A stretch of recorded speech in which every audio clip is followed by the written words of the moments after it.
yes, I know. Every color bleeds into the same.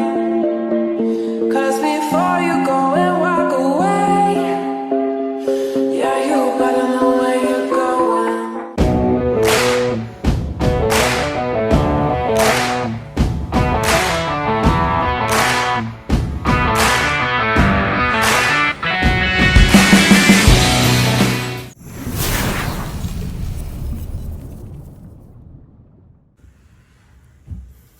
Oke, assalamualaikum warahmatullahi wabarakatuh.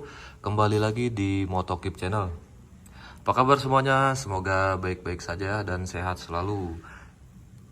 Oke, di sini kali ini gua mau nge-review. Gua beli Vespa second atau bekas tipe Sprint 150S. Jadi tipe-tipe Vespa Matic itu ada tipe S, tipe LX, tipe Sprint, tipe Primavera, dan tipe GTS 150 kalau nggak salah ya. Nah, untuk kelebihan tipe Sprint ini, dia bentuknya udah, gue sih senang dari bentuknya aja. Dia udah ada sudut-sudut lebih ke kaum anak muda gitu, ketimbang dari Primavera itu yang lebih klasik, lebih bulat-bulat dia. Jadi kenapa sih pilih Vespa gitu, padahal harganya katanya mahal. Emang mahal sih, dia harganya mahal. Untuk OTR Jabodetabek itu sekitaran 50 sampai 60 yang tahun 2023 ini. Tapi gue beli ini yang tahun 2019, itu beli second sekitaran 45. Itu juga bervariasi ya, tergantung yang jual. Jadi ada yang harga murah, ada juga yang jual harga mahal. Kebetulan gue beli dengan harga 45 jutaan kemarin.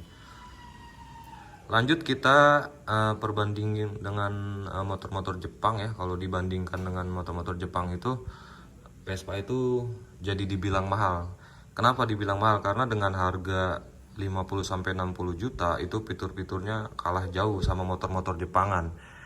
Jadi misalkan kita bandingkan dengan ADP gue nih, ADP 160, itu jauh banget fiturnya ya. Vespa itu cc-nya baru 150 cc, sedangkan ADP dengan harga 35 sampai 38 jutaan sudah dapat 160. Untuk sistem pengeremannya juga Vespa Sprint ini udah ABS. Kalau ADP ada ABS, ada juga yang non ABS juga ya. Tapi dia yang tipe ABS itu harganya masih di bawah Vespa ya, masih di bawah Vespa. Masih jauh lebih mahal Vespa ketimbang ADP 160.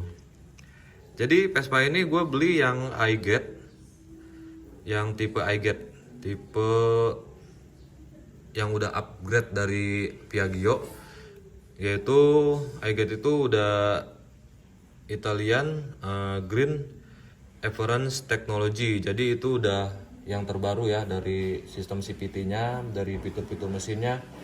Itu katanya sih, menurut berita yang gue denger itu lebih halus dari tingkat tingkat getaran mesin, kayak emisi, lebih ramah lingkungan, kayak pembakaran itu lebih irit, kayaknya lebih irit ya.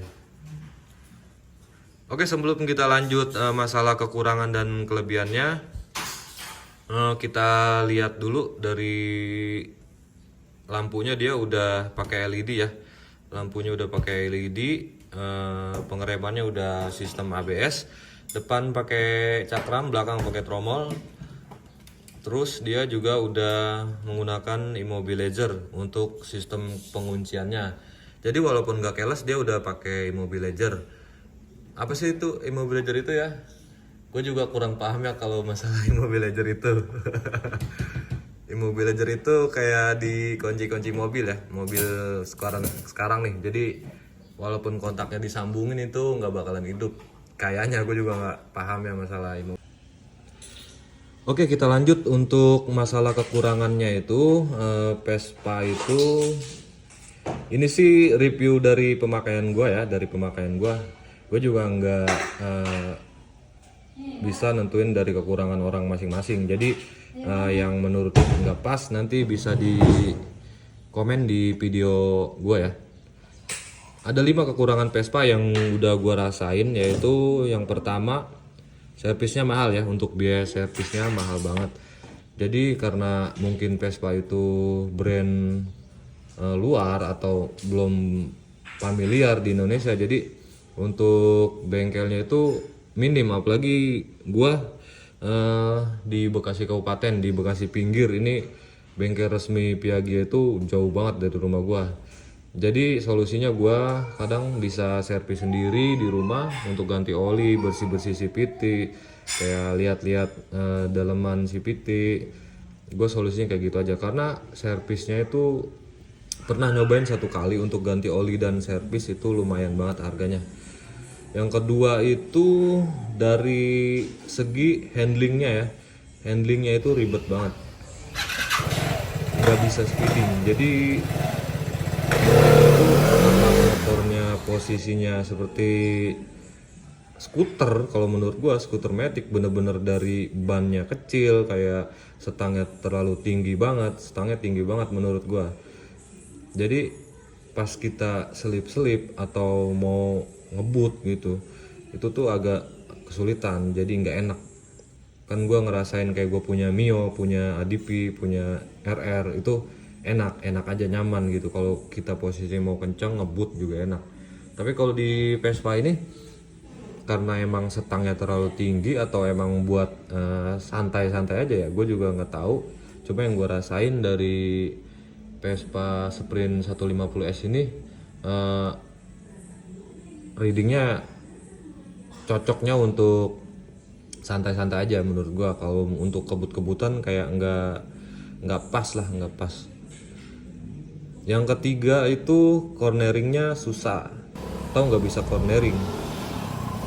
Nah ini juga masih ada kaitannya sama bentuk motor menurut gua, karena motornya didesain buat bersantai ya, bukan buat sirkuit.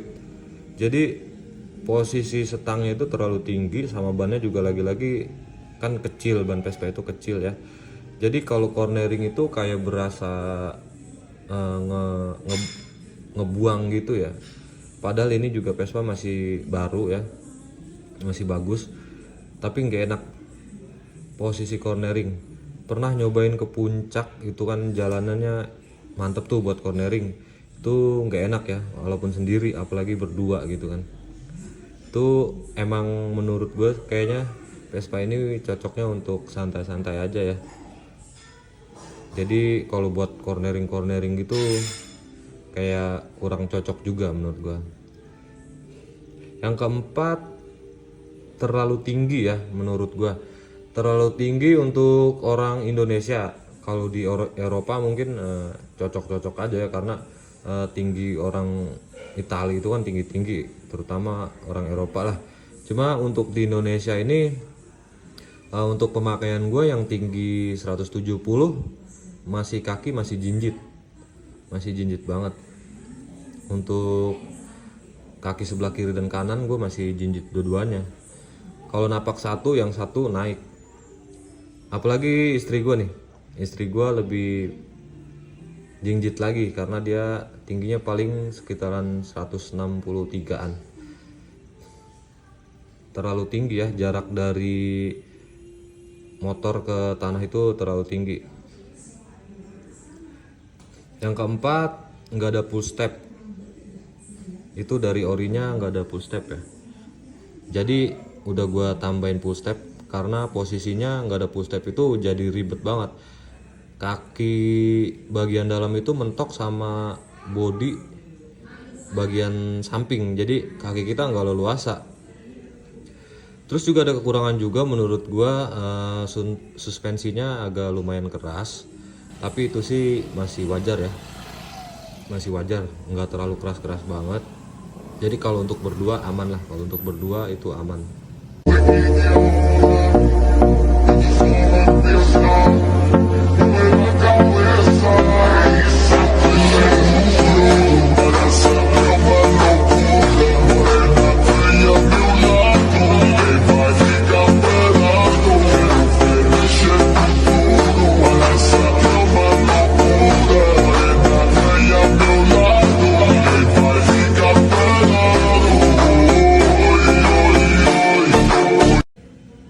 untuk kelebihannya banyak ya, banyak juga untuk kelebihannya banyak banget. Jadi bakalan gue bahas untuk kelebihan-kelebihannya. Yang pertama itu desainnya ya, desainnya khas Vespa. Itu kelebihannya salah satunya. Kenapa Vespa itu banyak peminatnya, banyak yang beli. Menurut gue itu desainnya ya, dia tuh berkarakter. Jadi ini tuh Vespa gitu, ini Itali gitu, beda dengan kayak PCX, NMAX. Itu dia berkarakter sendiri, ciri khasnya itu yang bikin mahal, itu yang bikin laku menurut gua. Jadi orang yang naik Vespa itu ya gue naik Vespa gitu, bukan naik motor kayaknya dia bilang gitu.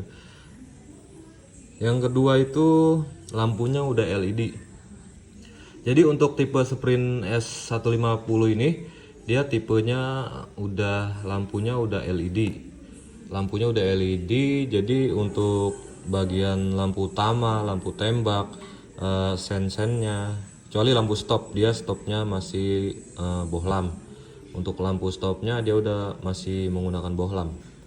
Kalau untuk lainnya kayak sen, lampu utama itu udah LED ya. Lalu kelebihannya dia pengeremannya sudah ABS. Jadi aman ya. Untuk pengeremannya dia udah ABS. Dan juga belakangnya masih tromol. Lalu kelebihannya dia udah memakai kunci kontak immobilizer seperti yang tadi gue bahas ya. Untuk keamanannya itu udah pakai immobilizer. Itu juga termasuk kelebihan menurut gue, karena itu salah satu yang paling penting buat motor kita, yaitu keamanan. Jadi untuk keamanannya nggak usah diragukan lagi, untuk Vespa ini menurut gue udah aman. Terus yang selanjutnya itu injection ya, injection. Jadi injection ini udah bukan karbu, jadi lebih ramah lingkungan. Teknologinya juga udah iGet, udah mantep pokoknya ya. Menurut gue ini udah sebuah kelebihan juga. Terus kelebihannya tarikannya ringan ya, di kelas 150 dibandingin Vario 150 itu tuh lebih agresif Vespa. Walaupun dia berat tapi untuk tarikan menurut gua mantep, dia enak buat speeding. Cuma yang gak mendukung itu dari bodinya sendiri, dari desain bodinya yang gak didukung buat sport.